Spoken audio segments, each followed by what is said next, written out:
புச்சி பாபுசனா டைரக்ஷன்ல ராம் சரண், சிவராஜ்குமார், ஜான்வி கபூர், ஜெகபதி பாபு, திவ்யேந்து சர்மா நடிச்சு தமிழ் டப்பிங்கோட இப்போ தியேட்டர்ஸ்ல ரன் ஆயிட்டு இருக்க தெலுங்கு ஸ்போர்ட்ஸ் ஆக்ஷன் ட்ராமா தான் பெத்தி.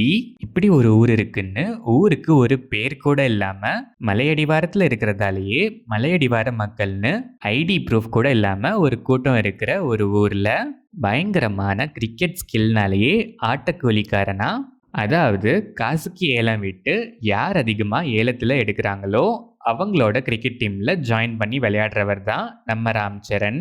கிரிக்கெட்னாலே பெத்திங்கிற ஐடென்டிட்டிக்கு ஒரு கிரேஸ் இருக்கு. ஆனா தொடர்ந்து நடக்கிற வேற சில சம்பவங்கள் அவரை டார்கெட் பண்ணி அவருக்கு கிரிக்கெட்ல இருக்க மதிப்பையும் கீழே இறக்க, அவர் என்னதான் ஆடினாலும் அவருக்கும் அவர் ஊர் மக்களுக்கும் ஒரு அடையாளமே இல்லைன்னு குத்தி குத்தி காட்ட, நம்ம பெத்தி ராம் சரண் தனக்கும் தன்னோட ஊருக்கும் ஒரு அடையாளம் வேணும்னு போராட ஆரம்பிக்க நெக்ஸ்ட் நடக்கிற இன்சிடென்ட்ஸ் தான் பெத்தி. இந்த படத்தோட run time 3 hours and 9 minutes. படம் ஆரம்பிச்சது அந்த அளவுக்கு இம்ப்ரெசிவா இல்லை, ரொம்ப கிளீஷடான ஒரு பேட்டர்ன்ல தான் ஸ்டார்ட் ஆச்சு. அந்த பேட்டர்னை அவாய்ட் பண்ணி தேவையில்லாம அந்த பேட்டர்ன்ல வர டம்மி எலிவேஷன்ஸை கம்மி பண்ணியிருந்தாலே இன்னும் நல்லா இருந்திருக்கும். ஆனால் ஜான்வி போர்ஷன்ஸ்லாம் கிராஸ் பண்ணதுக்கு அப்புறம் ஸ்க்ரீன் பிளே ஃபேர்லி என்கேஜிங்காக இருந்துச்சு.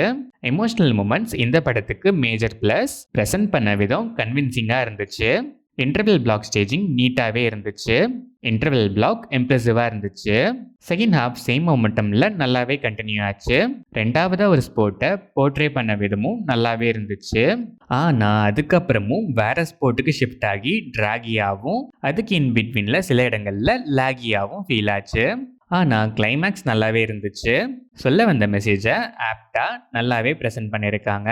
ராம் சரண் ஃபிசிக்ல இருந்து பல ஸ்போர்ட்ஸ்க்கு ஆப்டான பாடி லாங்குவேஜஸ் மேனரிசம்ஸ் வரைக்கும் எஃபர்ட்ஸ் ஹேட்ஸ் ஆஃப் சான்ஸே இல்லை, வேற லெவல்.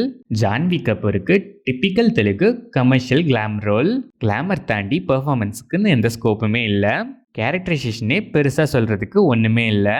லவ் ட்ராக்குமே ஒரு எமோஷனே இல்லாமல் ஏதோ ஒன்று வைக்கணுமேனு கடனுக்கு வச்ச மாதிரி இருந்துச்சு. Shivarajkumar kind of extended cameo support role. Screen presence லிமிட்டட்னாலும் பெர்ஃபார்மன்ஸ் நல்லாவே இருந்துச்சு. ஜெகபதி பாபு லுக்கே டிஃப்ரெண்ட்டாக ரீசெண்ட் டைம்ஸில் பண்ண ரோல்ஸ்ல இருந்து டோட்டலி டிஃப்ரெண்ட்டாக ஒரு ஸ்ட்ராங் எமோஷனல் பில்லராக இந்த படத்தில் நல்லாவே பெர்ஃபார்ம் பண்ணியிருக்காரு. Divyendu Sharma and other artists எல்லாருமே நல்லாவே பெர்ஃபார்ம் பண்ணியிருக்காங்க. Technical aspects of the film, cinematography, cam angles, colour grading எல்லாமே ஆப்டா, விஷுவல்ஸ் ரிச் டோனில் நல்லாவே இருந்துச்சு. சாங்ஸில் மசா போர்ஷன்ஸ்லாம் பீக் எலிவேஷன், அதர் சாங்ஸ் டீசெண்டாக இருந்துச்சு. பேக்ரவுண்ட் ஸ்கோர்ஸ் ஒரு சில இடங்களை தவிர மோஸ்ட்டாக இம்ப்ரெசிவாகவே இருந்துச்சு. Editing pattern just okay range. Tamil dubbing நல்லாவே இருந்துச்சு. ஓவராலாக பார்த்தா typical sports drama volt story line. Presentation இனிஷியலாக நம்ம யோசிக்கிறத விட ரொம்ப பழசாக தான் ஸ்டார்ட் ஆச்சு. லவ் ட்ராக்னு ஒன்று படத்தோட கனெக்ட் பண்ணணுமேனு ரொம்ப மட்டமாக ஒன்று யோசிக்காமல் ஏனோதானு வச்சுருக்காங்க. ஆனால் ஸ்போர்ட்ஸ்லேயே க்ரியேட்டிவாக பண்ண சில எலிமெண்ட்ஸ் ஒரு மாதிரி இன்ட்ரெஸ்டிங்காக இருந்துச்சு. ஃபர்ஸ்ட் 2 ஸ்போர்ட்ஸை ப்ரெசென்ட் பண்ண விதமும் இம்ப்ரெசிவ் அண்ட் ஹைலி என்கேஜிங். ஆனால் அதுக்கப்புறம் நிறைய லேக்ஸ். ஸ்டில் கிளைமேக்ஸ் எக்ஸ்பெக்டட்னாலும் ப்ரெசன்டேஷன் இம்பாக்ட்ஃபுல்லாக இருந்துச்சு. ஃபர்ஸ்ட் ஹாஃபில் initial setup and love track, second ஹாஃபில் செகண்ட் ஸ்போர்ட்லேருந்து ப்ரீ கிளைமேக்ஸ் போர்ஷன் வரைக்கும் மட்டும் இன்னும் கான்சென்ட்ரேட் பண்ணி பெட்டராக ப்ரெசென்ட் பண்ணியிருக்கலாம். இன்னும் கொஞ்சம் ட்ரிம் பண்ணியிருக்கலாம். ஸ்டில் எமோஷ்னலாக ஸ்ட்ராங்காகவே கனெக்ட் ஆகிற ஒரு டீசெண்டான ஸ்போர்ட்ஸ் ஆக்ஷன் ட்ராமா தான் பெத்தி.